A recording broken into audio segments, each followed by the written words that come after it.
창세기 3장 15절입니다. 창세기 3장 15절 말씀 함께 봉독하겠습니다.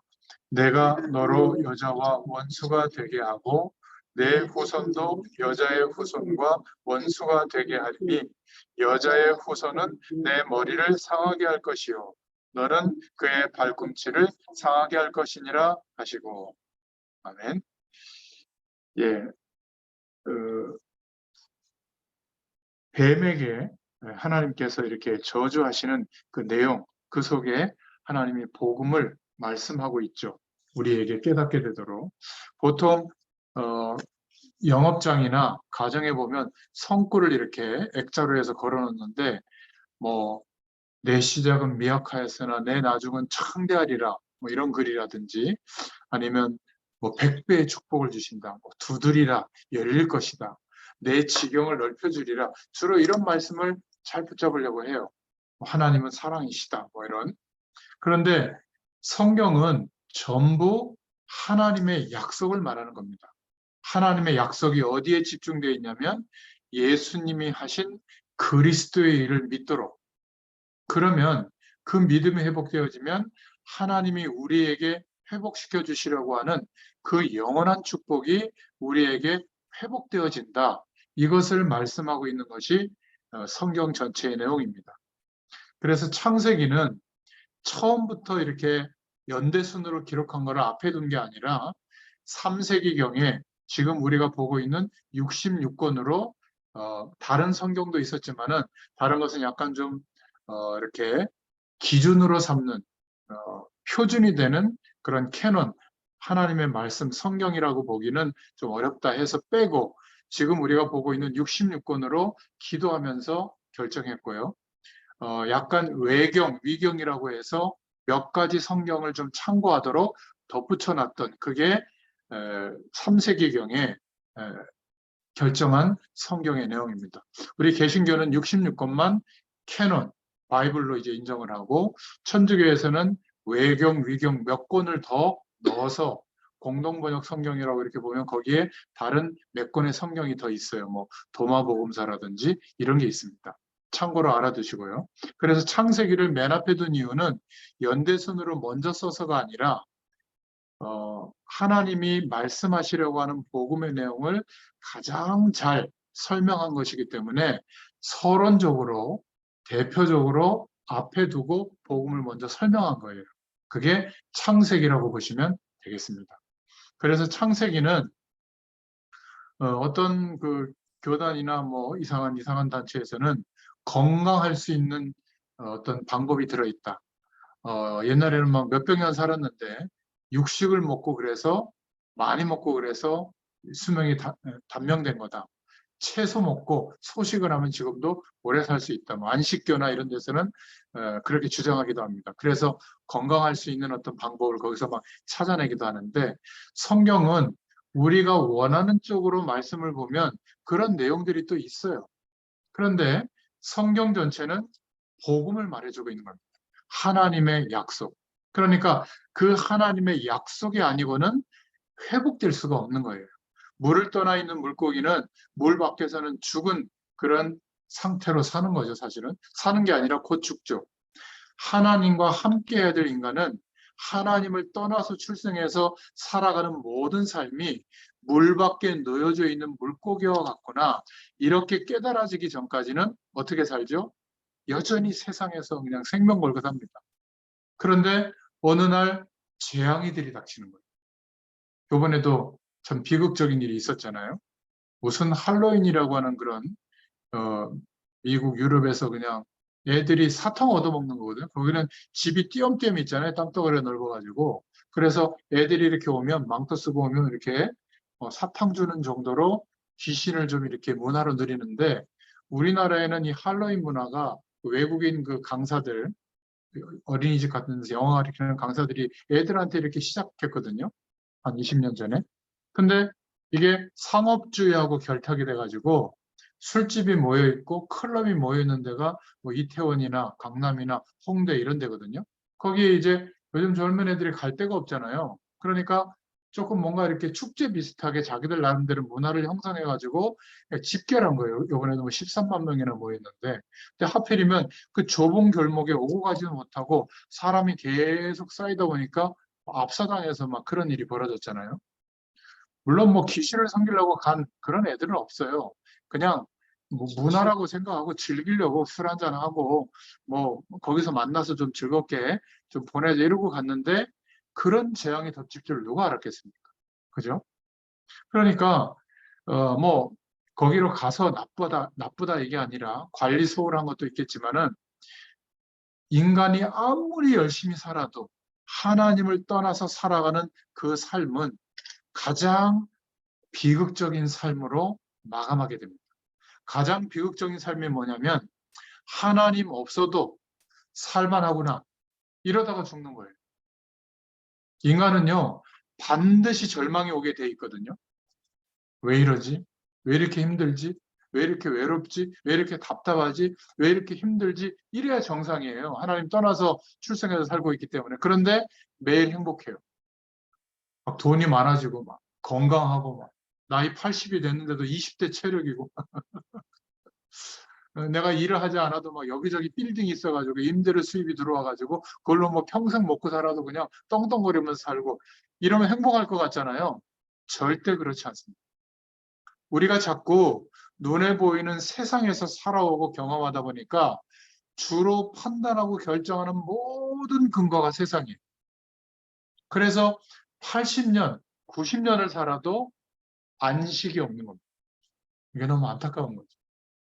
그러니까 내가 잘 못 살았으면 우리 자식이라도 공부 잘 시켜가지고 성공시켜가지고 좋은 집 사가지고 막 좋은 데 취직해가지고 또 좋은 사람 만나가지고 결혼해가지고 또 얘네들이 그래도 내 성에 안 차면 그다음에 손주들한테 또 쏟는 거죠. 이 손주들만이라도 더 공부 잘하고 더 열심히 해가지고 그래봐야 10% 안에 들어가는 사람들은 10%만 있어요. 나머지 90% 되는 사람은 공부 잘해서 사는 게 아닙니다. 공부 잘하셨나요? 오늘 말씀 듣는 여러분들은? 그래도 잘 살아내셨잖아요. 살아낼 수 있어요. 하나님이 함께 하시는 인생은 살아냅니다. 그리고 비교적 행복해요. 하나님이 주시는 은혜가 있기 때문에. 그렇지 않습니까? 저희 집은 저도 그렇고 우리 집사람도 그렇고 사랑이 성민이 성현이 각자가 다 개성이 강해요. 그래서 모든 사람들이 걸어가는 그 길로 안 가요. 저도 목회를 해야 되는데 그걸 내려놓고 말씀 심부름 끝까지 하는 거 보세요. 30년 동안. 다 우리 애들이 저 닮아가지고 학교에서 가르치는 대로 안 가고 새롭게 가요. 그러니까 얼마나 시행착오를 겪겠습니까? 근데 신기한 거는 각자 다 다른데 복음을 가지고 있고 하나님을 바라보고 있으니까 비교적 하나가 되는 경향이 강해요. 참 이게 기적 같은 거예요. 얼마나 감사합니까? 그죠? 또 때를 따라 시행착오를 겪지만 또 하나님이 이렇게 돌아오게 합니다. 주님 바라보도록. 제가 그걸 알고 있기 때문에 속으로는 약간 걱정할 때도 있지만 사실 하나님을 바라보거든요. 하나님이 역사하시는 것을 알게 되는 겁니다. 그래서 성경은 특히 이 창세기는 무엇을 가지고 말하고 있냐면 이 복음을 네 가지 사건과 네 인물과 네 가지 문화를 가지고 말씀하고 있는 겁니다. 그래서 창세기를 읽을 때 네 가지 사건에 대해서 네 인물에 대해서 네 문화에 대해서 복음의 내용을 말씀하고 있다. 이렇게 이해하시고 성경을 보시면 지루하지 않고 창세기가 쭉 읽혀질 겁니다. 자, 네 가지 사건. 첫 번째 사건은 에덴 동산 사건입니다. 영국의 유명한 부흥전도자 로랜드 힐 목사님이 써놓은 글을 제가 봤는데요. 이분이 어느 날 길거리 가는데 돼지들이 말이죠. 어떤 사람을 쫄쫄쫄쫄 줄져서 쫓아가더래요. 그런데 그 사람이 도살장으로 돼지를 끌고 들어가는데 도살장으로 돼지들이 쫄쫄쫄쫄 따라가더래요. 참 신기하다. 그래서 나중에 물어봤답니다. 어떻게 그럴 수 있냐고 그랬더니 보여주더래요. 완두콩 바구니를 보여주더래요. 완두콩을 이렇게 딱 떨어뜨리니까 그거 주워 먹는 맛에 계속 도살장까지 끌려가는 겁니다. 그 예화지만 마귀가 우리를 유혹하는 방법이 창세기 때나 지금이나 똑같습니다. 쾌락의 콩, 욕심의 콩, 어리석음의 콩, 죄의 콩, 헤아릴 수 없는 많은 종류의 하나님 없어서 살만한 가능성이 있다라고 하는 그런 콩알을 우리 앞에 계속 뿌려놓는 겁니다. 우리는 그 콩을 주워 먹으면서 따라가다 보면 우리 영혼의 도살장인 지옥으로 가게 된다. 이게 힐 목사님이 했던 얘기인데요. 여러분, 하나님께서 이 에덴 동산 사건을 우리에게 말씀해 주시는 것은 창세기 3장 1절부터 20절에 나오는데 이런 내용이에요. 하나님께서 말씀으로 이 세상 모든 것을 창조하셨다. 이걸 말씀하고 있고요. 그리고 처음 사람 아담과 하와를 창조하셨는데 하나님의 형상대로 창조하셨다. 창세기 1장 27절에 그 하나님의 형상대로 창조하시고 하나님이 창조한 모든 것을 다스리고 정복하고 누릴 수 있도록 생육하고 번성할 수 있도록 축복하셨죠. 그리고 에덴 동산 한가운데 선악과를 만드시고 선악과를 두고 약속한 겁니다. 그냥 기계적으로 창조하고 그대로 둬도 되는데 그러면 그 가치를 모르잖아요. 그냥 연필로 만들어져서 그대로 있는 것과 같은 거죠. 기계적 창조는. 근데 하나님께서는 우리를 사랑하셔서 인간에게 인격을 부여해 주시고 하나님의 그 영원한 축복과 사랑을 알게 되도록 약속의 관계를 맺은 겁니다. 선악과를 두고. 그리고 그 축복이 누려지도록 창세기 2장 18절에 보면 우리가 우리의 형상을 따라 남자와 여자를 창조하시고 무슨 얘기죠? 아름다운 가정을 만들어 주신 겁니다. 그래서 가정이 하나님의 형상대로 살아가게 되면 하나님이 역사하시는 축복을 누리는 가장 중요한 현장이 가정이에요. 그러니까 가정에서 이 축복을 못 누리면 아무리 교회에서 뭐 새벽 예배 한 번도 안 빠지고 가서 기도해도 가정에 돌아오면 이 축복이 안 누려진다. 뭔가 복음 중심의 신앙생활하고 있는 게 아니라고 보면 됩니다. 아무튼 가정을 만들어 주셨고 그런데 여기에 뭐가 등장하냐면 아무도 몰랐던 존재 사단이 등장하는 겁니다. 이 사단은 천사장의 신분이었고 천사들 3분의 1을 끌고 하나님께 대적했죠. 피조물 주제에. 그래서 영원히 하나님과 함께 할 수 없는 상태로 공중에 쫓겨나게 되고 이들을 가두는 영적 감옥을 하나님이 만드셨죠. 사단의 목표는 하나님이 사랑하시는 인간을 지옥으로 끌고 들어가라는 악한 계획을 갖고 있는 겁니다. 그래서 뱀의 형상 속에 들어가서 아담과 하와를 유혹한 거예요. 선악과를 따먹게 한 거죠. 그 선악과가 하나님의 사랑이요 영원한 축복의 가치를 깨닫게 되도록 선택할 수 있는 자유를 주셨는데 사단의 유혹에 넘어가다 보니까 어떻게 보인 거죠? 선악과가 보암직도 하고 먹음직스럽고 탐스럽게 보인 겁니다. 우리가 세상을 바라보는 그 눈이 그렇잖아요. 보암직하고 먹음직하고 탐스럽기도 하고 신기하게 하루를 사는데 내가 성령 충만 못 받았기 때문에 오늘 자존심 상한다 이런 날이 하루도 없었죠. 오늘 하나님이 함께하는 은혜를 가지고 살아야 되는데 이 은혜가 안 와서 오늘 못 견디기 힘들다, 우울하다 이런 적이 없죠. 돈 없어서 힘들고 애들이 말 안 들어서 힘들고 나와 함께하는 사람들이 나를 인정해 주지 않아서 힘들고 얼굴에 주름이 늘어나서 힘들고 뭐 살이 안 빠져서 힘들고 뭐 이런 것 때문에 힘들지 자존심 상할 때도 신상 핸드백 없어갖고 자존심 상하고 말이죠. 통장에 돈이 없어서 자존심 상하고 아니에요. 진짜 자존심 상해야 될 것은 영원한 하나님이 성령으로 함께 하시는데도 불안해하고 두려워하고 걱정하고 염려하는 게 자존심 상하는 거거든요. 사단에게 자꾸 틈을 내주는 거니까. 이 사단이 결국 유혹해서 선악과를 먹게 됩니다. 이때 인간에게는 저주가 들어오게 된 거예요. 창세기 3장 16절부터 20절에 아무리 노력해도 해결이 안 되는 인생을 출발하게 된 겁니다. 그러니까 하나님의 계약, 하나님의 언약을 소홀히 여기고 사단이 제시한 하나님처럼 된다. 눈이 밝아진다. 이거 먹으면. 그리고 선과 악을 하게 된다. 그게 마치 대단한 것처럼 생각되는 그 순간 인간의 교만으로 그것을 또 붙잡게 된 겁니다. 이걸 보고 원죄라고 해요. 이 원죄는 멸망받을 죄입니다. 아무리 노력해도 참 안타까운 거는 요번에 그 죽은 청년들을 보니까 그중에 몇 명은 이제 시험 공부 마치고 어디 뭐 대학에 합격하고 어디 간호사 시험에 합격하고 이런 친구가 이제 친구 만나서 놀러 나왔다가 거기서 죽은 거예요. 그렇게 열심히 살았는데 재앙이 임한 겁니다. 이걸 누가 막겠어요? 저 우크라이나 백성들은 그냥 살고 있는데 그냥 미사일이 떨어져가지고 폭격당해서 죽잖아요. 어린아이들도 말이죠. 그리고 저 중동 지역이나 저 아프리카 지역 같은데 이런 데 보면 소수 민족끼리 자기네 부족끼리 싸워가지고 어떤 종교나 이양 때문에 싸워서 한 부족을 몰살시키거든요. 그리고 난민이 돼가지고 몇백만 명이 그 광야에 텐트 치고 있어요.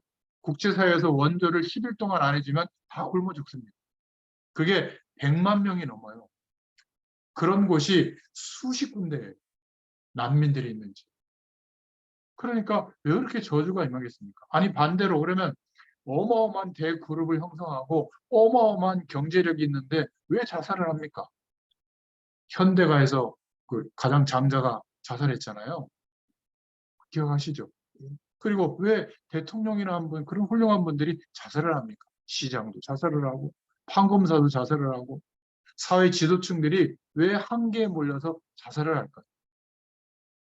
뭐 좀 이상한 짓 했으면 잘못했습니다 하고 감옥 살고 나와서 또 열심히 살면 될 텐데, 그 자존심이 용납하지 못해갖고 재앙이 더 크게 임해요. 그래서 에덴 동산 사건은 무엇을 말하냐면, 왜 인간의 삶이 이렇게 힘든가? 왜 세상에 이런 문제가 왔는가를 하나님이 말씀으로 알게 해주시는 겁니다. 뭐라고요? 언약을 놓쳤어요. 하나님을 떠나서 온 문제예요. 이게 원죄라고 하는데 출생해 보니까 원죄 아래서 출생한 겁니다. 내가 지은 죄가 아닌데 멸망할 수밖에 없는 죄. 성경만 말하고 있는 죄입니다. 아유, 제가 죄를 너무 많이 져서 교회는 못 가겠어요. 원죄가 설명이 안 된 거예요. 내가 죄를 너무 많이 져서 기도해도 하나님의 응답이 없는가 봐요. 원죄를 이해하지 못한 겁니다. 아직 원죄에 속해 있는 거예요, 그 사람. 예수님이 그리스도 되 주셔야 될 이유가 없는 거죠, 그 사람. 그냥 행복하고 잘 살고 편안하면 그게 복이다? 아닙니다. 돼지가 아까 완두콩 쫓으면서 도살장 끌려가는 거나 같거든요. 가장 큰 불행은 살면서 한 번도 불행을 느끼지 않고 행복하다 이러고 하나님도 못 만났는데 죽는 겁니다. 영원한 지옥에 가는 거예요. 그러니까 하나님을 모르는 불신자들은 우리가 어떻게 해야 돼요? 저거 말이야, 저주가 와서 멸망당해도 이러면 안 돼요. 좀 경제적으로도 복 받아라. 건강해서 놀러도 다녀라. 이 땅에 사는 동안만 해도 좀 잘 살아라. 이렇게 좀 해줘야 돼요. 너무 안타깝지 않아요? 복음을 이야기하는데 우습게 여겨요. 막 화를 냅니다. 제가 뭐 나쁜 소리를 한 것도 아닌데, 그죠? 하나님 만나셔야 된다고. 예수 그리스도 믿으면 된다고.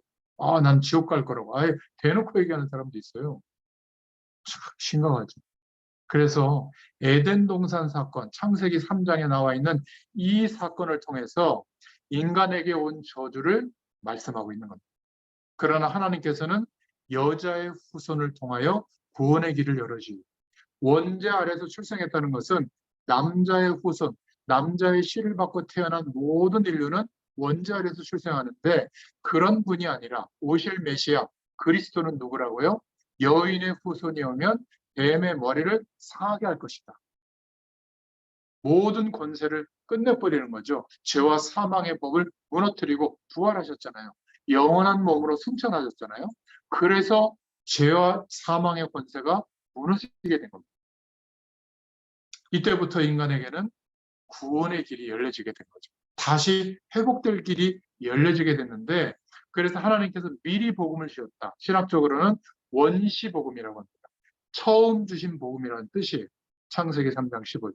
사실 원래는 창세기 3장 15절을 엑사이즈가 딱 걸어놔야 되는데 별로 안 하다니까. 그죠? 복 준다는 내용이 아닌 것 같으니까 성경은 중요한 복음을 강조하는 구절들이 있어요. 그 구절을 중심으로 성경이 구성되어져 있거든요. 어떨 때는 전쟁을 들어서 그 구절을 설명하고 복음을 설명하고 개인의 인생사를 통해서 복음을 설명하고 그죠? 그리스도를 설명하고 또 족보를 통해서 설명하기도 하고 또 여러 가지 재난이나 어려움이나 하나님 앞에 불충했던 거 이런 사건을 통해서 설명하기도 하는 겁니다. 그래서 에덴 동산 사건은 가장 중요한 인간과 세상에 왜 문제가 왔는가? 그 문제의 진짜 내용이 뭔가? 그러면 어떻게 회복될 수 있는가를 말씀하고 있는 겁니다. 그런데 하나님을 떠나서 고통을 겪고 있으면서도 세상에 사람들이 늘어나고 이제 창세기 6장에 홍수 사건이 일어나게 됩니다. 14절에 보면 창세기 6장에 너는 잣나무로 너를 위하여 방주를 짓되 그 안에 칸들을 막고 역청으로 그 안팎에 칠하라. 이렇게 말씀하고 있죠. 창세기 3장 15절에 구원의 약속을 잃어버린 사람이 많아져서 이 노아 시대가 어떻게 됐냐면 하나님이 없이 하나님을 바라보지도 않고 세상에서 행복하게 살 수 있다라고 다 믿게 된 거예요. 그런 세상을 만든 겁니다.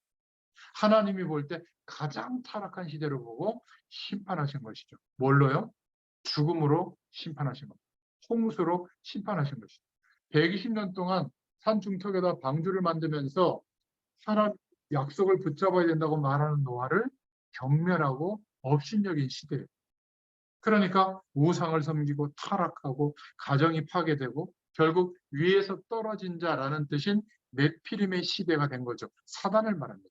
사단이 장악한 시대가 된 겁니다. 사람들의 교만이 가득했죠. 그런데 이 시대에도 이 사건의 핵심은 뭐죠? 홍수 심판이 왔는데도 살아날 수 있는 길은 방주 안에 들어와요. 방주 안에 들어온 사람, 가족들, 노아의 가족들과 모든 생물들은 다 살게 된 것입니다. 이게 바로 뭐죠? 예수 그리스도는 구원의 방주시다. 이거를 말하고 있는 겁니다.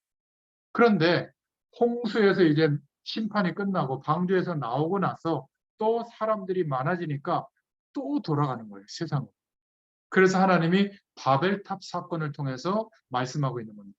창세기 11장 1절부터 8절인데요. 복음이 없으면 성공한 이후에 무너집니다. 이게 바벨탑 사건이에요. 그러니까 성공하지 말라는 말이 아닙니다. 지금 너무나도 많은 사람들이 신앙인들조차도 우리의 가슴 속에 지금 성공을 향하는 바벨탑을 쌓고 세상 가운데 살아가고 있는 겁니다. 그러니까 복음의 메시지가 우리의 심령의 중심에 안 들어와요. 예배 드리는 이유, 기도하는 이유도 잘 살고 행복해지고 성공하고 문제 해결받고 우리 자녀들이 1등하고 막 1등 안 해도 돼요. 공부하지 말란 말도 아닙니다. 그냥 평범하게 살아도 얼마든지 하나님이 함께하면 행복합니다. 그래도 세계복음은 얼마든지 해요. 우리가 막 성공해서 대단한 돈을 가지고 하나님의 일을 도와드리는 게 선교가 아니에요. 우리는 자꾸 하나님을 도와드리려고 하거든요. 아닙니다. 그럴 필요 없어요. 하나님은 약속하신 그 일을 당신이 지금도 하고 계시는 줄로 믿으시길 바랍니다. 그래서 아무리 성공해도 홍수 이후의 사람들의 인생관이 또 이렇게 된 겁니다. 우리의 실력을 모으자. 우리의 이름을 내자. 흩어지지 말고 땅끝까지 흩어져서 복음을 얘기해 줘야 되는데 흩어지지 말고 성을 하늘까지 쌓자. 하늘에 닿기까지. 바벨탑을 세우기 시작합니다. 이게 홍수 이후의 사람들의 내용이에요. 우리도 그렇지 않아요? 성공하자. 잘 되자. 돈을 무한대로 벌자. 모든 사람들을 나를 추앙하고 우러러보도록 막 성공하자. 높은 자리에 올라가자. 안 그런 것 같죠? 다 그렇습니다. 그러니까 바벨탑을 마음에 품고 사는데 어떻게 성령 충만을 기도하겠어요? 이거는 시시한 기도고 빨리 저 대학 가게 해주세요. 빨리 저 중요한 직장 얻게 해주세요. 빨리 저 아파트 저거 당첨되게 해주세요. 이번에 분양했는데 우리 자녀 이번에 시험 보는데 다 100점 맞게 해주세요. 이게 더 중요한 기도지 성령 충만을 주세요. 이거 기도하겠습니까? 우리의 관심사에서 멀어진 거예요. 아유 저거 나를 업신여긴데 저들을 폐해 주시고 나를 막 영광스러운 자리에 올려주세요. 이런 기도가 중요한 거죠. 바벨탑 사상. 하나님이 간단하게 꺾으셨죠. 말을 서로 다르게 해버린 겁니다. 그러니까 큰 고통과 재난 가운데 혼잡이 와서 무너지게 된 거예요. 이때에 바벨탑 사상, 바벨탑 문화를 무너뜨리시려고 다시 시작하게 하시려고 한 사람, 아브라함을 창세기 12장에 부르신 겁니다. 이게 바벨탑 사건을 보는 가장 중요한 키예요. 창세기 45장 1절부터 5절에 보면 요셉과 애굽 사건이 나옵니다. 시대마다 강대국이 있었는데 이 강대국들은 하나님 없는 대단한 문명들을 만들어서 헷갈리게 만들죠. 그래서 그것이 굉장히 크고 대단한 것처럼 섬기도록. 그런데 모든 강대국들은 시대마다 우상을 가장 섬기는 나라들이에요. 지금도 미국이 초강대국이잖아요. 뭐 일본, 또 중국, 러시아, 뭐 영국, 프랑스 전부 초강대국들입니다. 그런데 그들이 만들어 놓은 사상이 어마어마해요. 예전에는 세계화라고 하는 사상이거든요. 우리 세계화해야 된다. 이게 뭐냐면 자원은 여기서 얻고 공장은 뭐 중국에다 지어서 만들고 또 마케팅은 인도에다가 하고 뭐 또 이렇게 물건 판매나 라이센스나 이런 것들은 뭐 미국에서 하고 그래가지고는 전 세계에서 균등하게 먹고 살 수 있도록 만들어서 이제 모든 이익을 갖게 만드는 게 세계화라는 그런 사상이거든요. 근데 이게 10년 전에 무너졌어요. 이제는 어떻게 바뀌는 줄 아세요? 우리나라만 잘 먹고 잘 살아요. 그러니까 저 미국도 이제는 모든 나라를 돕고 관리하는 걸 포기하고 뭐 아메리카 포스트 그래가지고 미국에서 공장을 만들어서 거기서 만든 제품만 팔 수 있다.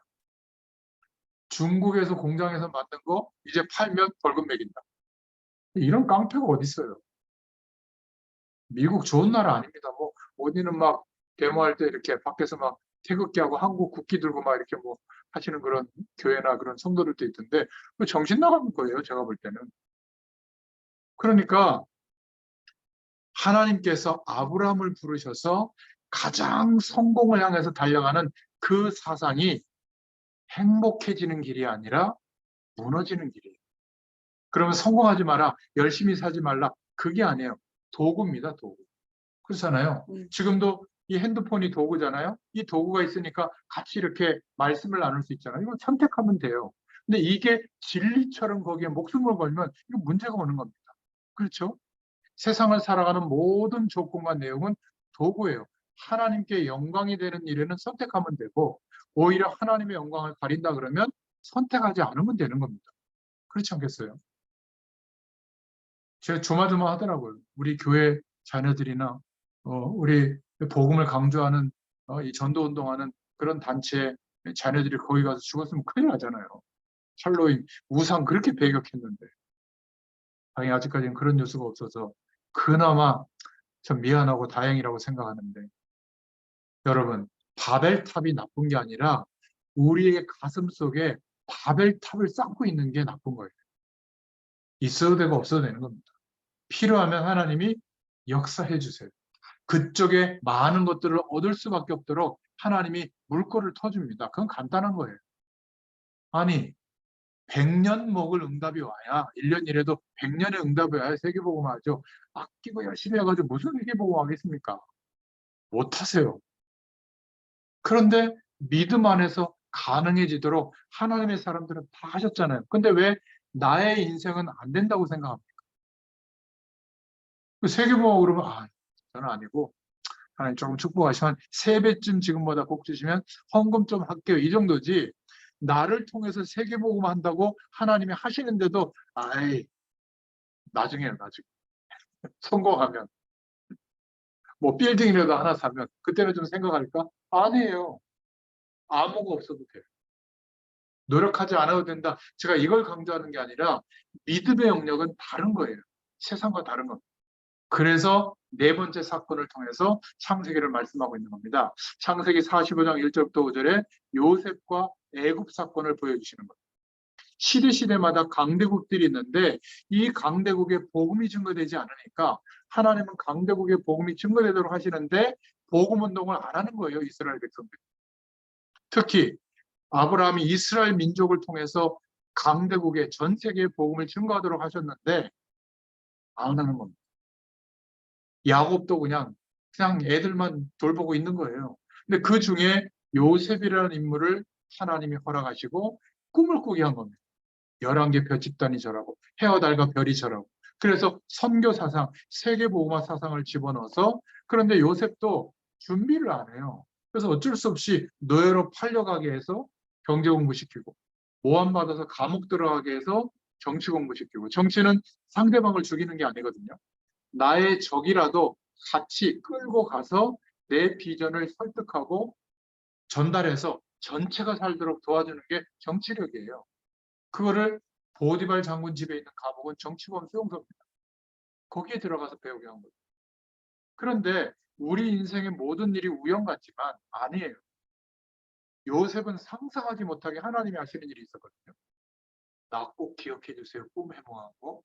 나갔는데 3년 동안 깜깜무소식. 하나님이 그렇게 만든 겁니다. 왜죠? 애굽의 법은 30세가 넘어야 고위공직자에 진출할 수가 있어요. 근데 27인데 안 되는 거예요. 하나님의 계획은. 그러니까 잊어버리게 만드는 겁니다. 그리고 하나님이 갑자기 바로왕의 꿈을 꾸는 시점이 30세에 되잖아요. 그리고 하필이면 꿈 요셉 이러고 이제 그 나왔던 관원장이 얘기해가지고 바로 앞에 가서 꿈 해몽하잖아요. 이게 우연한 사건이 아니라는 거예요. 세계복음화할 준비를 하나님이 해놓으시고 믿음을 가지고 기다리는 약간의 불신앙을 했지만 요셉을 드디어 빼내서 세계복음화의 자리에 세우시는 장면이 요셉과 애굽 사건. 그러니까 전 세계를 우상으로 가득 채우려는 계획을 가진 나라. 오죽하면 10가지 재앙을 때려도 안 묻어지는 우상을 섬기던 나라. 바로왕. 여기를 꺾게 하신 겁니다. 그래서 요셉 때에는 너의 하나님이 너를 그렇게 형통케 하시는데 어떻게 그럴 수 있느냐? 요셉이 뭐라고 하죠? 하나님께서 그렇게 하셨다. 하나님의 영광이 나타나게 한 겁니다. 여러분, 복음이 뿌리 내리지 않고 성공하면 틀림없이 영적 문제가 옵니다. 복음을 해결하지 못하면 사단에게 사로잡힌 노아 시대처럼 네피림 시대가 돼요. 그리고 우리와 아무 관련이 없을 것 같지만 강대국의 그 시스템들, 하나님 없어도 살만한 조건들, 미국 가보니까 좋습니까? 저는 안 좋더라고요. 가봐도. 우리나라가 좋지. 네. 아들이 있으니까 좀 그러니까 미국의 안정된 아주 뭐라 그럴까 서로를 존중하고 그런 거 같잖아요. 총기 사고 제일 많은 나라. 마약 세계 1위. 그러니까 애들이 그냥 과자 사 먹듯이 마약 다 해요. 거기다가 뭐 동성애 이거는 그냥 기본으로 있고요. 그리고 뭐 하여튼 살인하는 거는 뭐 유도 아니에요. 그리고 전 세계의 다른 나라들을 이용하는 거는 그냥 당연하다고 생각해요. 저는요, 좋은 나라라고 보지는 않습니다. 많이 안정되고 훌륭한 시스템이 있지만 그것을 하나님 없어도 이렇게 행복해질 수 있다는 것을 전 세계에 수출하는 나라거든요. 지금은 우상 종교를 수출하는 게 아니라 문화적 배경, 인생관, 세계관, 시스템을 수출하는 거예요. 그거를 다 배우려고 하는 겁니다. 이때 하나님이 요셉을 부르셔서 부르신 현장마다 축복하셨죠. 보디발, 노예로 있던 보디발 집도 축복을 받았고 감옥에 가면 하나님이 감옥의 은혜가 임하게 하고 총리가 됐을 때는 애굽의 축복을 하시죠. 온 나라를 살리는 애굽이 모든 나라를 이 곡식을 가지고 살리는 똑같이 풍년이 오고 똑같이 흉년이 들었는데 애굽은 요셉이 있었잖아요. 이게 다른 겁니다. 창세기를 통해서 이런 중요한 복음이 증거되고 있는 겁니다. 자, 그러면 두 번째, 내 인물을 통해서 창세기는 설명하는데 이거는 더 쉽습니다. 아브라함, 믿음의 조상으로 부르셨는데요. 창세기 12장 1절부터 9절에 창세기의 중요 사건을 통해서 우리는 하나님의 뜻을 알고 있죠. 창세기 1장에는 말씀으로 천지를 창조하셨다. 27절, 28절에는 하나님의 형상대로 창조했기 때문에 인간은 한 사람도 빠짐없이 당연히 하나님을 믿어야 안정이 돼요. 창세기 2장 1절부터 18절에 에덴 동산과 선악과를 통해서 인간에게 왜 문제가 생겨났는지를 말씀하고 있죠.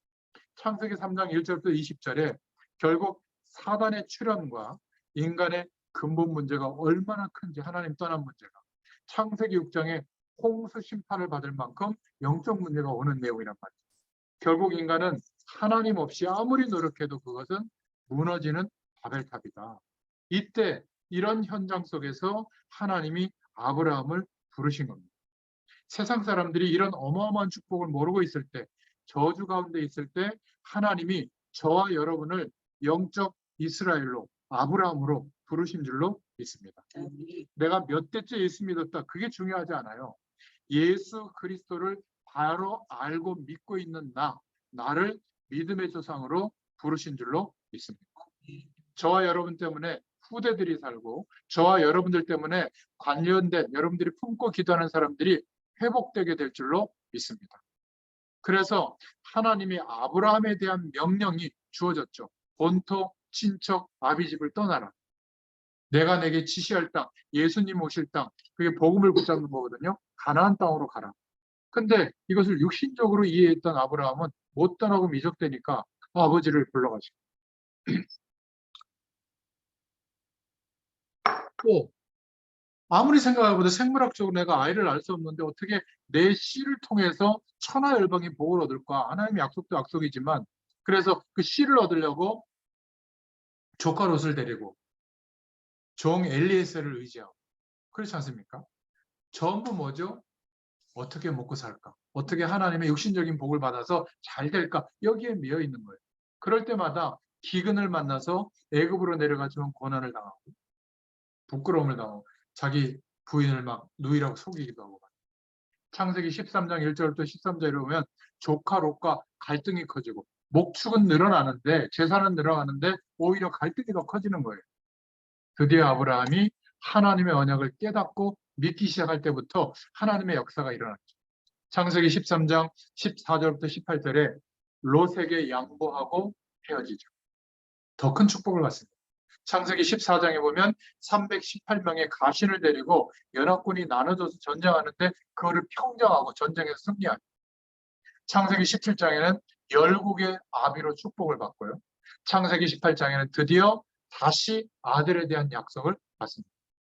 아브라함은 창세기 22장에 와서 완전히 하나님의 축복을 깨닫게 되죠. 왜죠? 불가능한데 생물학적으로 100세나 되어서 드디어 아들이 오게 된 겁니다. 하나님의 허락해 주셨죠. 마지막 시험을 통과하죠. 내 사랑하는 독자 이삭을 번제로 드려라. 그때 막 내리치려고 하는데 뭐라고 하죠? 번제로 드리려고 하는데 아브라함아 멈추라. 수양을 준비했다. 아들 대신 수양을 예비하신 하나님의 축복을 경험하게 되는 겁니다. 자, 이때 세 가지 큰 축복이 창세기 22장 13절부터 20절에 다시 하나님으로부터 언약으로 주어지죠. 내 씨로 말미암아 대적의 문을 얻게 될 것이다. 그리스도를 보내겠다는 약속이고요. 내 씨로 말미암아 크게 창대하게 될 것이다. 내 씨로 말미암아 열방이 복을 얻게 될 것이다. 아브라함에게 주신 복음적인 축복이에요. 두 번째 인물, 그 아들 이삭인데요. 창세기 26장 10절부터 24절에 나옵니다. 이 이삭은 언약을 제대로 배웠죠. 태어나기도 전에 아브라함에게 씨에 대한 언약을 주어졌습니다. 그것도 불가능한데도 하나님의 언약을 받고 믿게 하셨죠. 100세의 아들을 얻습니다. 근데 이삭은 창세기 22장에 자기가 몸소 체험하는 거예요. 하나님으로부터. 어떻게 해요? 아브라함이 해마다 산에 올라가는데 번제를 드리려고 그날따라 양이 없는 겁니다. 제물로 드릴 양이. 제물이 어디 있습니까? 물었더니 아브라함이 뭐라고 그러죠? 하나님이 친히 준비하실 것이다. 가보자. 올라갔더니 자기를 꽁꽁 묶어가지고 막 내리치려고 하는 겁니다. 그때 어떤 생각이 들었겠어요? 칼로 내리치려고 할 때, 아이고 죽었구나 이랬을 거 아니에요? 끝났구나. 그런데 아브라함 하면서 하나님이 이삭 대신 수양을 준비해서 그 수양을 가르고 배를 떠서 태워버리면서 번제를 드린 걸 경험했단 말이에요. 그러니까 죽음에서 수양을 대신해서 건져주신 은혜를 경험하면서 이 이삭은 어릴 때 희생 제물의 비밀, 오실 메시아의 약속을 확실하게 붙잡았어요. 여러분, 하나님의 언약, 복음이 우리의 심령에 제대로 박힐 수만 있다면 하나님의 축복은 노력하지 않아도 누려집니다. 구약의 인물 중에 가장 깨끗한 가정을 이룬 인물이 이삭이. 그걸 말하고 있는 겁니다. 아브라함은 우물만 봤지만 창세기 26장 14절부터 22절에 보면 셈의 근원을 하나님이 이삭에게 허락하시죠. 26장 22절부터 24절에 보면 하나님께서 이삭의 지경을 더욱 넓혀주신 겁니다. 한 번도 고생하지 않고 축복받은 사람, 가정에 불화 한 번 안 일어나고 계속 응답받은 사람이 이삭이었어요. 언약을 바로 일찍 배우고 그 심령에 세운 사람, 이 축복이 우리에게 있어야 될 줄로 믿습니다. 창세기는 이걸 말하고 있는 거예요. 창세기 32장 23절부터 32절에 보면 드디어 야곱에 대해서 나옵니다. 이 야곱은 어릴 때부터 언약의 축복, 즉 장자권에 대해서 하나님의 시의 언약에 대해서 너무 중요하게 생각하고 있었거든요. 창세기 25장 29절부터 34절에. 그래서 아주 잔머리를 썼지만 형이 배고플 때 그 파축한 것으로 장자권을 삽니다. 에서는 나쁜 사람이 아니라 훌륭한 사람인데 하나님의 언약과 축복에 대해서는 조금 소홀히 여겼던 것 같아요. 야곱은 그 축복이 얼마나 중요했는지 막 전부 속여서 그걸 다 따냅니다. 아버지를 속여서 그 제사장적인 축복 기도도 다 가르쳐 버리거든요. 창세기 27장 18절부터 30절에 이걸 알고 이제 형 에서가 막 죽이려고 하니까 41절부터 45절에 막 도망가게 되죠. 피난길에서 드디어 야곱은 꿈속에서 하나님이 함께 하시는 그 보좌의 축복을 경험하게 돼요. 막 급하게 도망 나올 때 어머님이 챙겨준 사업자금, 금하고 같은 게 향유거든요. 기름병에 담겨 있는 거. 저희가 잡던 그 베개가 그 돌베개인데 거기에다가 잠에서 깨서 하나님을 경험하고 난 뒤에 거기다가 쏟아붓죠. 그리고 하나님을 경배합니다. 뭐라고 고백하냐면 이제 나는 하나님의 것으로 살겠습니다. 하나님이 언약적으로 축복하시고 나를 이곳으로 다시 돌아오게 한다면 11조를 드리겠습니다 하고 하나님 앞에 서원하죠. 그 장소가 바로 베델이에요. 그래서 뭐 베델 교회, 구약에는 베델 성전, 여기서 이제 예배드리게 됐죠. 아주 중요한 이름이 베델입니다. 결국 창세기 31장 1절부터 30절에 창세기 28장 10절부터 20절에 그 경험을 가지고 20년 동안 아주 처가살이를 하는데 라헬 한 명을 얻기 위해서 20년을 그냥 살아갑니다. 결국 재산을 많이 모았지만 하나님의 목적은 여기가 아니죠. 어디로 가야죠? 약속의 땅으로 가야죠. 가나안 땅으로. 근데 가려고 하니까 야곱은 인본주의 대가잖아요. 그러니까 평생 고생을 많이 해요. 그러니까 사랑하는 사람을 만나는 것도 20년을 노력해야 만나고. 근데 고향으로 돌아오는데 형이 기다리고 있다는 거 알잖아요. 또 머리를 씁니다. 먼저 다 보내고 자기는 남아서 야복강가에 있는데 천사가 와서 이제 씨름하면서 기도하는 마지막 기도를 해요. 한도뼈가 부러지면서 기도에 승리하니까 하나님이 그 천사를 통해서 이제 내 이름을 야곱이라고 하지 말고 이스라엘이라고 해라 하고 신분을 바꿔줍니다. 이름. 하나님이 책임지고 인도하는 택한 백성이라는 뜻이거든요. 이스라엘.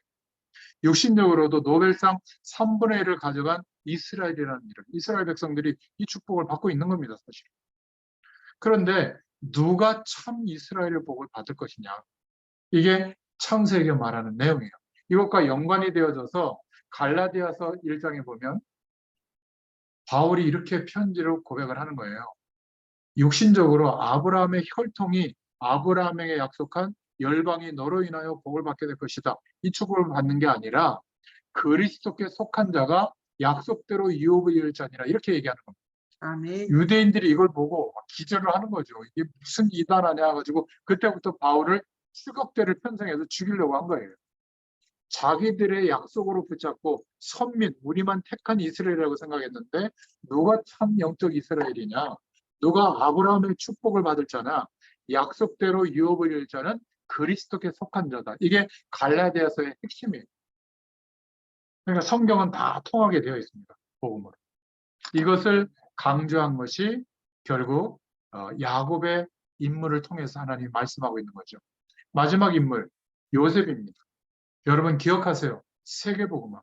하나님이 우리를 부르신 것은 언약적 축복이 포함되어져서 세계복음화 때문에 부르셨다는 거 믿으셔야 됩니다. 아브라함이 그 엄청난 믿음의 조상인데 남긴 건 누구죠? 이삭 한 명 남긴 거예요. 이삭도 누구 남겼죠? 결국 언약 백성 야곱 남긴 겁니다. 에서는 여전히 헤매고 있고요. 한 명 남겼어요. 이 한 명 속에 민족이 있고 세계복음화가 들어있는 겁니다. 야곱이 그렇게 고생하면서 여러 부인과 몸종을 통해서 12명의 아들을 얻죠. 그런데 그 중에 누가 있죠? 요셉이 있다. 근데 라헬은 이 고향 땅으로 돌아올 때 야곱을 따라오면서 그 아버지가 섬겼던 드라빔 우상을 숨겨오잖아요. 그래서 그냥 두면 안 되니까 하나님이 그 요셉의 동생 베냐민을 갖다가 하나님 불러가세요. 빨리 불러가십니다. 더 있으면 우상에 영향을 줄까 봐. 성경은 우연이 하나도 없더라고요, 보니까. 그래서 요셉이 어릴 적에 꿈을 통해서 하나님의 언약, 세계복음의 약속을 붙잡게 되죠. 그런데 기억하셔야 될 것은 우리는 세계복음의 축복을 우리가 붙잡는 게 아니라 예수 믿는 순간에 주어질 거예요. 아멘. 예수 그리스도는 세계를 복음화할 능력이 되는 겁니다. 그래서 그 비전을 내가 붙잡는 게 아니라 성공하고 잘되고 치유받으면 붙잡는 게 아니라 주어진 거예요.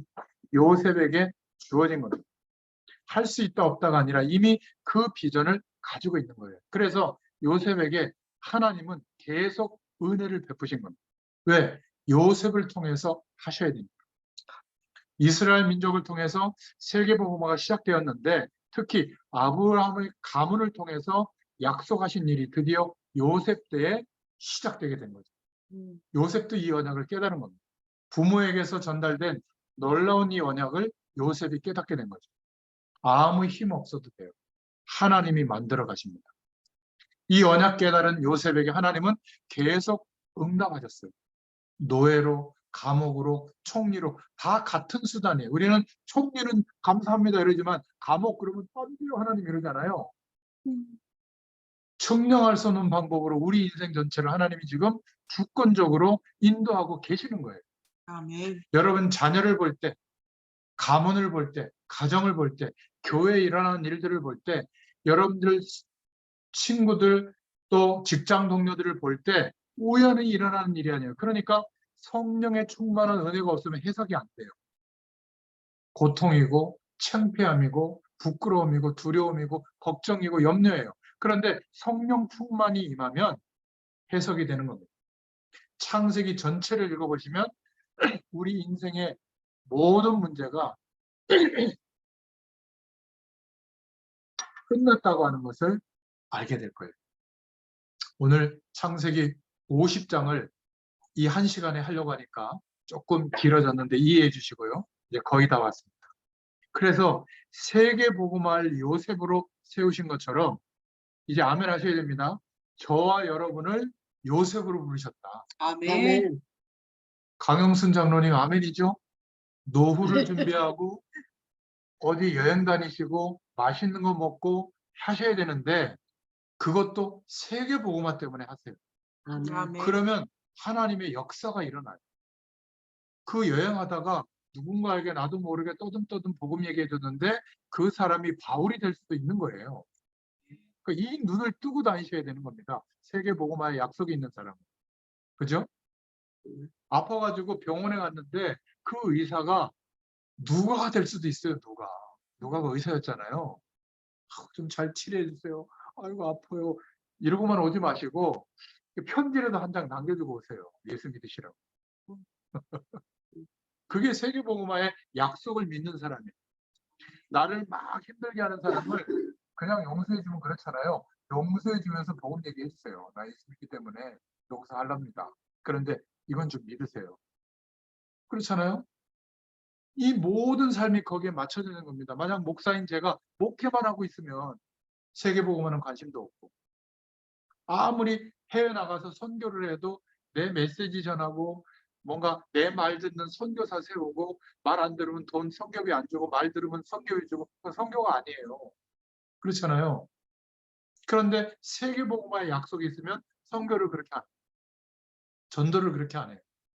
내게 이익이 안 되더라도 하나님이 원하시는 그 일에 내 인생을 드리게 돼 있어요. 이게 전도요 선교인 줄로 믿습니다. 요셉이 그랬거든요. 요셉이 하나님의 은혜를 받게 된 겁니다. 일평생 모든 일, 모든 현장, 모든 사람에게 요셉 때문에 하나님이 응답하신 거예요. 왜죠? 세계복음할 사람. 이걸 믿고 있으니까. 형들이 요셉을 노예상이랑에 팔았는데 창세기 39장에 그게 기회가 된 겁니다. 보디발 장군 집에 갔는데 이게 경제 공부할 기회가 됐고요. 또 감옥에 가게 됐는데 창세기 40장에 이게 기회 중에 기회였죠. 총리가 되어서 창세기 45장 1절부터 5절에 세계복음화 했는데 우리는 쉽게 생각하지만 기근이 왔다니까. 가장 어려운 다 굶어 죽게 돼버린 겁니다. 그런데 애굽은 세계의 곡창지대로 하나님이 준비해 놓으신 거예요. 식량을 안 쓰고 뭐 하는 겁니까? 그리고 조금씩 퍼지면서 전 세계에 여호와의 영광을 증거한 요셉이 쓰임 받게 됩니다. 쌀 팔면서 여호와를 설명한 거죠. 왕 앞에서도 여호와를 설명해요. 형들이 자기를 노예로 팔았던 형들이 쌀 사러 왔을 때 나 같으면 금방 패줬을 텐데 뭐라고 얘기했죠? 형들이 나를 판 게 아니라 하나님께서 우리의 생명을 구원하시려고 나를 먼저 이 애굽에 보내신 겁니다. 해석이 달라요. 인격이 훌륭해서가 아닙니다. 하나님의 역사를 경험하면 보여요. 다른 사람에게도 분명히 말해줬을 겁니다. 세계복음화의 증인. 이게 창세기의 내 인물에 대한 복음의 메시지인 줄로 믿습니다. 이것을 후대들에게 전달해야 돼요. 이것을 가장 가까운 사람에게 전달해야 돼요. 돈, 성공, 공부, 최선, 좋은 직장, 안정된 집, 더 우울증 더 옵니다. 성공하고 난 뒤에 허무함이 더 와요. 저 비싼 술집 누가 나가는 줄 아세요? 여자 끼고 먹는 술집들. 성공한 사람들이 갑니다. 전 세계 막 골프 치러 여행 다니면서 그 이상한 짓들 많이 하러 다니거든요. 그거 다 뭐 대기업 오너들 뭐 이런 사람들이에요. 마약 수모사 하는 사람들, 그런 사람들이 우리 소시민들은 비싸서도 못해요. 몇 억씩 주고 어떻게 합니까? 성공하지 말란 말이 절대 아니에요. 우리는 성공이 아니라 하나님의 비전, 세계복음화 때문에 믿으시길 축원드립니다. 자, 그러면 마지막으로 이제 창세기를 말씀하고 있는 네 문화, 바벨탑 문화, 갈대아 문화, 이스라엘 문화, 애굽 문화가 있습니다. 이 문화를 복음의 문화로 회복시켜야 된다. 제게 주신 비전은 문화권 복음화거든요. 음악인들을 많이 만드는 게 문화권 복음화가 아니라 사람들이 인생 전체를 걸고 있는 인생관, 그게 문화인데 이 문화를 바꿔야 되는데 첫 번째 어떤 문화가 있냐? 창세기 11장에 나오는 바벨탑 문화가 있어요. 이 바벨탑 문화는 뭐냐면 인간의 성취욕, 성취감을 자극하는 겁니다. 그러니까 힘을 모으자, 우리 이름을 내자, 성을 하늘까지 쌓자. 이 지금 지구상에 있는 모든 학문과 세상 배경은 뭘 가르치냐면 딱 하나만 가르칩니다. 야망. 내가 잘 되고 성공하고 모든 사람들을 막 내가 먹여 살리고 막 이런 야망. 교회에서도 세속주의가 들어와서 성공하고 잘 되고 부자 되는 게 하나님의 축복이라고 말하는데 아니에요. 임마누엘이 하나님의 축복이에요. 시공간을 초월하시는 하나님의 능력이 내 삶에 나타나는 게 축복이에요. 가난에도 나타나고 성공에도 나타납니다. 성공과 실패가 그렇게 중요한 게 아니에요. 그런데 세속주의가 들어와서 야망을 가르치고 있는 겁니다. 이 메시지 안 듣고 예배 안 드리면 복 안 준다. 이 메시지 듣고 이렇게 하면 헌금 많이 하면 복 준다. 그 복이 뭐죠? 육신적인 복 아닙니까? 야망을 부추기는 거 아니겠어요? 그러니까 교회가 이렇게 많은데 세상에 빛이 되지 못하는 거예요. 오히려 조롱거리가 되는 겁니다. 우리는 야망이 아니에요. 뭘 가르쳐야죠? 하나님이 주신 비전, 안 믿고 있다니까요. 나를 통해서 세계 복음화 하실 것이 믿어지면 공부하게 돼요. 노력하게 돼요. 최선을 다하게 돼요. 지금 끝이라고 생각하지 않고 지금부터 시작해도 돼요. 세계 복음화 할 만한 응답을 구하면서 공부하게 돼 있습니다. 안 믿으니까 가지고 있는 재산, 가지고 있는 능력, 가지고 있는 직업, 통장에 있는 돈, 요것만 의지하고 사는 거예요. 그거 없으면 죽는 줄 알아요? 아니에요. 그래서 목회자인 저는 하나님이 훈련시켜 주신 겁니다. 안 줘요. 가끔 달라고 하는데도 안 주세요. 근데 빚은 안 지도록 하는데 많이 안 주세요. 많이 주면 좋겠는데 가끔 야망이 생길 때도 있어요. 저보다 약간 후배인데 이 친구들이 벌써 목회해가지고 장로들도 한 10명 정도 세우고 말이죠. 저한테 뭐라고 하냐면 한 장, 판공비가 한 장이래요. 뭐 1,000만 원이라고 얘기하는 거죠, 한 달에. 뭐 유럽을 갔다 왔다는, 골프를 친다는. 약간 좀 기분이 좀 좋지는 않고 안 좋으려고 하더라고요. 나도 목사 생활한 지 30년 가까이 되는데 막 야망이 막 일어나려고요. 큰 목회. 근데 그게 나쁜 게 아니에요. 목회 잘하는 게 나쁜 게 아닌데 하나님이 제게 주신 이 길이 옳거든요. 믿음 안에서. 근데 말이 안 주세요. 뭐 야망이 꿈틀거린다고 해요. 여러분, 하나님이 주신 비전을 가르쳐야 돼요. 그것은 우리의 형편이 나아지고 안 나아지고 둘째입니다. 그래서 제 머리끝부터 발끝까지 양말 신는 것까지 하나님이 주신 것으로 살아요. 아멘. 지난주에 밥맛이 얼마나 좋던지 쌀도 하나님이 주신 걸로 먹어요. 아멘. 그 얼마나 감사하죠. 그 약밥 진짜 그렇게 시대적인 약법이 있는지 모르겠어요. 얼마나 맛있고 그 김치는 그 어떻게 하시는 거예요? 그러니까 주셔서 감사하다 이런 것도 있지만 진짜 저는 보면요 하나부터 열까지 제가 구하지도 않았어요. 어떤 것들은 거의 다 하나님이 때를 따라 역사해 주신 거예요. 그런데 세상은 지금 야망을 가르치고 있는 겁니다. 이 바벨탑 문화가 야망이거든요. 우리 이름을 내자, 하늘에 닿아보자. 허망한 겁니다. 무너지는 거거든요. 무엇 때문에 자꾸 이 문화가 복음의 문화보다 더 크게 다가올까요? 돈도 잘 벌고 잘 사는데 자꾸 해요. 아니 목사님 몰라서 그렇지 제가 예전에 그랬거든요. 100억 있으면 은행에 넣어놓고 나는 말이야 그렇게 이자로 그냥 먹고 놀겠다. 근데 몇백억 가진 분이 제가 만났었거든요. 복음전에였었는데 목사님 앞으로 그런 소리 하지 마세요. 100억 벌 줄 알면 100억 버는 길을 알기 때문에 200억을 빚내가지고 300억 벌려고 하다가 부도납니다. 1000억 자산이 있으면 먹고 놀 것 같죠? 2000억 대출 받아가지고 3000억 만들려고 하다가 세고랑 찹니다. 이 사람들이요 1000원 한 장도 벌벌 떱니다. 진짜 돈 많은 사람들은요 수전노입니다. 목사님 그런 말 하지 마세요. 목사님 돈을 못 가져와서 그래요. 그러더라고요. 아 그렇구나. 여러분 바벨탑은요. 바벨탑 하나 지으면 만족할 것 같잖아요. 100개 지어야 돼요. 끝이 없습니다. 그럼 왜 그 문화를 못 빠져나갈까요?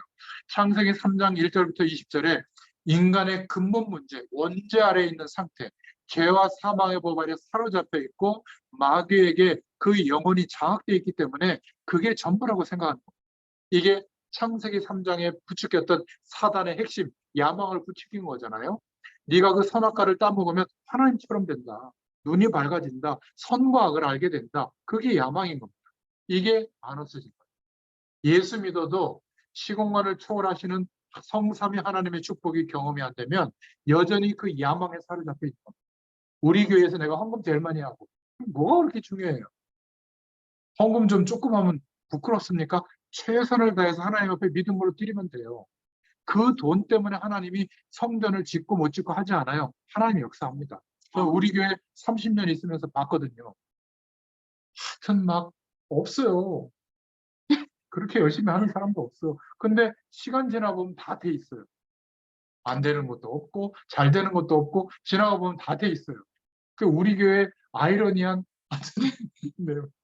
우리 목사님의 믿음, 우리 성도들의 믿음이 대단해요. 그 연약한 분들이 해내세요. 기도하면서. 막 대단한 대기업가들이 막 몇십억 내서 하는 것보다 이게 더 믿음의 증거거든요. 그러니까 하나님이 하셨다고 할 수밖에 없는 거예요. 여러분, 바벨탑 문화가 나쁘니까 거절해라 그 말이 아니라 우리 가슴 속에 바벨탑 문화를 가지고 사는 게 문제라 그 말이에요. 랩런트들은 야망을 갖고 사는 게 아니라 비전을 품고 살아야 될 줄로 믿습니다. 바벨탑 문화는 지금도 일어나고 있기 때문에 창세기를 통해서 말씀하고 있습니다. 두 번째 문화는 창세기 12장에 나오는 갈대아 문화입니다. 이 갈대아 문화는 바벨론을 말하거든요. 이 바벨론은 그 당시에 최고 정치, 지금도 법의 테두리가 이 바벨론의 함무라비 법전에서 나오잖아요. 대학이 처음 시작된 곳이 바벨론이거든요. 학문의 시작된 곳, 문자가 시작된 곳, 전부 바벨론이에요. 숫자가 시작된 곳. 그러니까 가장 하나님 없이 강대국을 형성한 바벨론 문화. 극치를 이루는 우상, 왕이 우상이에요. 거기에 포로로 끌려갔던 이스라엘이 전부 막 우상 숭배하잖아요. 그래서 거기에서 다시 회복시킬 때 뭘로 회복시키죠? 이사야서에 나오잖아요. 7장 14절에 여인의 후손이 오면 뱀의 머리를 상할 것이다. 같은 메시지. 처녀가 잉태 아들을 낳을 것인데 그 이름을 임마누엘이라 하리라. 같은 메시지. 그 메시지를 붙잡았을 때, 언약을 붙잡았을 때 이사야서 7장 14절에 해방되는 축복이 나오지 않습니까? 그러니까 바벨론 문화를 어마어마한 발전된 문화로 상쇄시키는 게 하나님의 뜻이 아니라 하나님의 방법은 뭐죠? 한 사람을 부른 겁니다. 아브라함을 부른 겁니다. 그것도 이 바벨론 문화, 우상 문화에 심취해 있던 거기에서 떠나라. 본토 친척 아비집을 떠나라고 하는 것은 바벨론 문화를 떠나서 복음의 문화를 회복시키라는 거예요. 가나안을 향해 가라. 그렇게 하면 너로 인하여 천하열방이 이 복을 얻도록 하겠다. 동서남북을 바라봐라. 다 주겠다. 열심히 노력해라 주겠다가 아니라 약속을 붙잡고 출발합니다. 그래서 하나님께서 그 시대를 살릴 남겨진 자, 렘넌트라는 뜻이죠. 남겨진 한 사람을 준비시키는 겁니다. 누구를요? 저와 여러분. 누구를요? 저와 여러분을 통해서 말씀의 언약이 전달된 그 사람을 준비시키는 겁니다. 그게 가장 가까운 사람이 누구죠? 가족이에요. 우리 후대들이에요. 우리 손주들이에요. 이것은 말로 전달하는 게 아닙니다. 내가 그 방향으로 살고 있잖아요. 그리고 하나님의 역사가 창세기 응답이 내 삶 속에 나타나면 따라오게 돼 있어요. 안 따라올 수가 없습니다. 진리의 빛이 비치는데, 창조의 빛을 하나님이 비추시는데 어떻게 안 따라올 수가 있겠어요? 저주의 세력은 다 꺾이게 될 줄로 믿습니다. 세상 문화가 나쁘다고 핸드폰 하지 마라, 게임 하지 마라, 술 먹지 마라, 어디 이상한 데 가지 마라. 갈 때 천지예요. 더 가고 싶습니다. 그거 말고, 그렇게 얘기하지 말고, 내가 하나님과 함께하는 축복을 누려봤더니 이렇게 좋더라, 이것도 좋고 저것도 좋고, 이 얘기 해줘야 돼요. 근데 자녀들이 가만히 보니까 살기 어렵거든, 부모님이. 맨날 싸우고 막 돈 때문에 힘들어하고 막 사람들 시선 때문에 자존심상해하고 막 맨날 막 얼굴을 뜯어고쳐서라도 막 꾸미고 막 이런 거에 혈안돼 있으니까, 그러면서 오직 예수 하니까 전달이 되겠어요? 그런 거 하지 말라는 얘기가 아니라 하나님이 함께 하고 계시니 나는 이렇게 좋더라. 이거 말해줘야죠. 언제 말해주죠? 사고 쳤을 때 괜찮아. 까짓거 뭐 그딴 사고. 하나님이 1초만 이렇게. 단 네가 믿음이 없기 때문에 1초가 아니라 10년 걸릴 수도 있지만 아빠 걱정 안 해. 나 하나님께 기도하고 있어. 아빠 미안해. 미안할 것도 없어. 난 더 했어. 주로 가정에서 나온 대화가 이겁니다. 그럼 얘가요, 미안해 하면서 그런 이상한 행동 안 하는 줄 알아? 또 합니다. 아, 그때 야단칠 걸. 그런 마음이 들다가도 또 괜찮다고 합니다. 진짜 괜찮아요. 시행착오를 겪으면 겪을수록 어디에 근접하죠? 세상에는 답이 없다는 걸 알게 돼요. 더 빨리 알게 됩니다. 저는 10대 때 알았거든요. 너무 빨리 접근하다 보니까. 공부 열심히 하고 너무 모험적으로 살면 50세 돼서 올 수 있어요. 세상에 답이 없다고. 그러면 그때까지 얼마나 고생하겠습니까? 복음의 메시지가 안 담긴다니까요. 열심히 사는 삶이 담기지. 이게 너무 안타까운 거예요. 여러분, 이것을 믿음의 눈으로 듣지 않으면 저 목사님은 열심히 살지 말고 성공하지 말고 돈 벌지 말고 공부하지 말고 이렇게 얘기하나 보다 천만에요. 제가 오늘 여러분들에게 이 말씀을 전달하려고 6시간 메시지 준비했거든요. 지금 한 장짜리 교재 보시면 빽빽하게 이걸 펴놓고 약도처럼 볼 수 있도록 준비해드렸고, 제가 사역자용으로는 6장 준비했어요. 이게 내용이 많아가지고.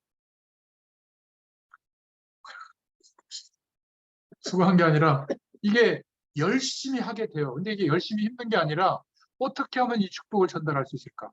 이번 한 주에 창세기를 읽으면서 이 응답을 누리도록 하나님이 하실 건데, 가능하면 복음의 핵심을 전달해 드려야지 이러고 준비한 겁니다. 저는 좀 메시지 길고 짧은 게 없어요. 우체부기 때문에 주신 편지를 전달해야 끝나요. 요즘 힘드시면 화면 끄고 나가셔도 돼요. 자, 이 갈대아 문화에서 해방되는 길은 대단한 능력을 갖추는 게 아니라 약속 붙잡는 한 사람 준비됩니다. 아시겠습니까? 세상 문화를 거절하는 게 아니라 아무리 타락된 세상 현장이 밀려와도 하나님이 함께하는 축복을 누리고 있는 사람이 있으면 세상 문화 바뀝니다. 미국에서 시작될 때 실용주의가 하나님께 쓰임받았지만 지금은 쓰임받는 게 아니에요. 지금은 하나님이 각 나라를 중심으로 뭔가 이루어지도록 세계를 바꿔가고 있거든요. 그렇게 하시는 하나님의 이유가 있겠죠.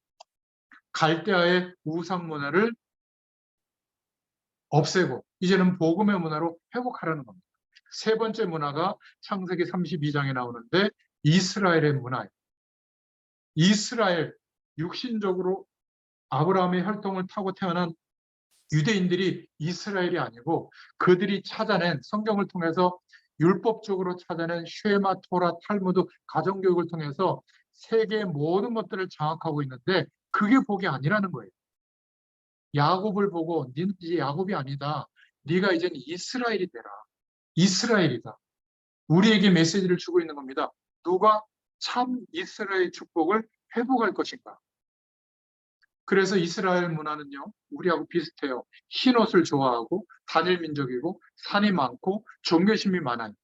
그런데 먼저 택하신 것은 이들만 선민으로 택한 게 아니라 그 민족을 통해서 세계를 살리려고 택하셨는데 이 친구들이 착각하게 된 겁니다. 이스라엘의 강점이자 실수가 자기만 택했다. 선민. 다른 민족은 저주받을 민족. 그래서 나름대로 정해놓은 율법을 가지고 하나님의 복을 받으려고 하니까 고생해서 아주 죽는 거예요. 그거를 전통으로 만들어낸 겁니다. 거기에 빠져 죽고 있는 거죠. 주의해야 돼요. 우리도 말씀이 살아 역사하는 말씀이 아니라 이론적인 내용을 가지고 나는 많이 알고 있고 너희는 모르지 영적 우월감을 가지고 판단하고 삼켜준다면 이스라엘과 똑같아요. 참 이스라엘이 아닌 겁니다.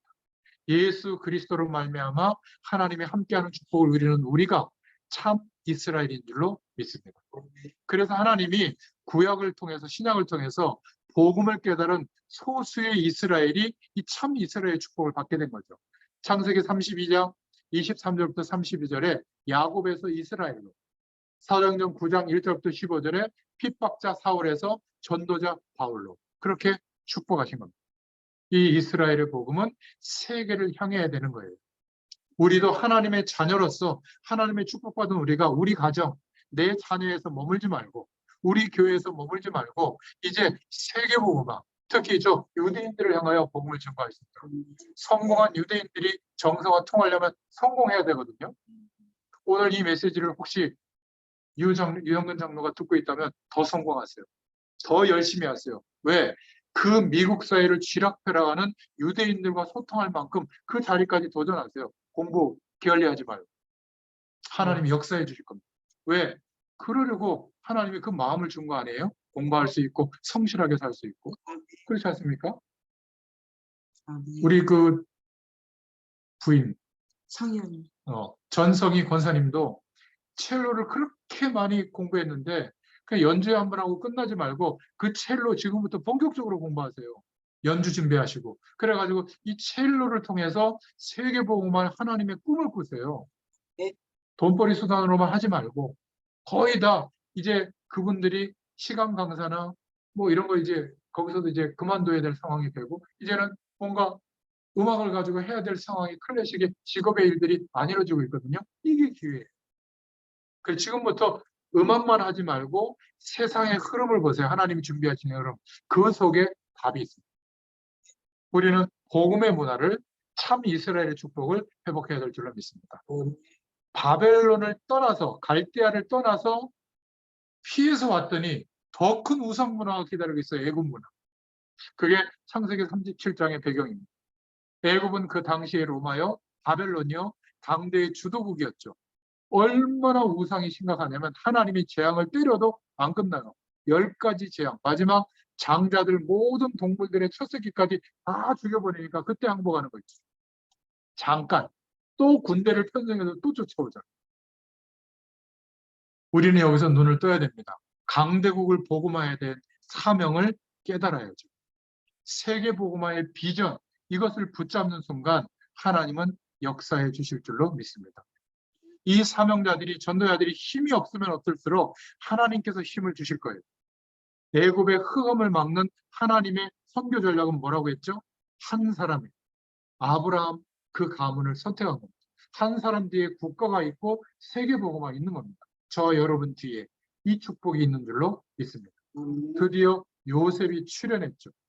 야곱의 자녀로 창세기 37장에 어떤 가족 문제도 배다른 형제들이 막 자기를 힘들게 하는데도 속지 않고 노예로 팔려가서도 승리하고 39장에 감옥 생활도 승리의 기회로 삼았죠. 그래서 하나님이 준비하신 한 사람, 복음 깨달은 하나님의 능력을 소유한 그 한 사람이 이 네 가지 문화를 개혁하는 출발이 될 줄로 믿습니다. 그 한 사람이 누구죠? 창세기의 말씀을 읽는 저와 여러분인 줄로 믿습니다. 나이, 환경, 조건은 참고만 하세요. 내 나이에 맞게 하나님 앞에 인도받으시면 됩니다. 젊은 사람은 뛰면서 인도받고 연세 드신 분들은 좀 쉬면서 인도받으면 돼요. 그러나 세계복음화의 약속은 똑같고 하나님의 능력은 연세가 있다고 몸이 약하다고 약한 게 아니라 더 역사할 줄로 믿습니다. 꼭 기도해야 돼요. 여러분, 이 축복을 우리에게 주시려고 창세기의 말씀을 주신 겁니다. 이 내용을 가지고 너무 세세하게 보지 말고 1장부터 50장까지 통독을 해보시기 바랍니다. 창세기 전체가 저에게, 우리에게 주시는, 나에게 주시는 말씀이 들릴 거예요. 보여질 줄로 믿습니다. 기도하겠습니다. 하나님 감사합니다. 창세기를 통하여 하나님이 우리에게 약속하신 그 복음의 능력이 깨달아지고 믿어지게 되도록 역사해 주실 줄 믿습니다. 아멘. 이제 성경 66권을 한 권씩 복음으로 정돈하면서 하나님의 음성을 듣고 기도할 때에 성경 말씀이 우리를 치유하시고 회복시키시며 하나님의 능력으로 역사해 나가실 줄 믿습니다. 예수님의 이름으로 간절히 축복하고 기도하옵나이다. 아멘. 감사합니다. 감사합니다.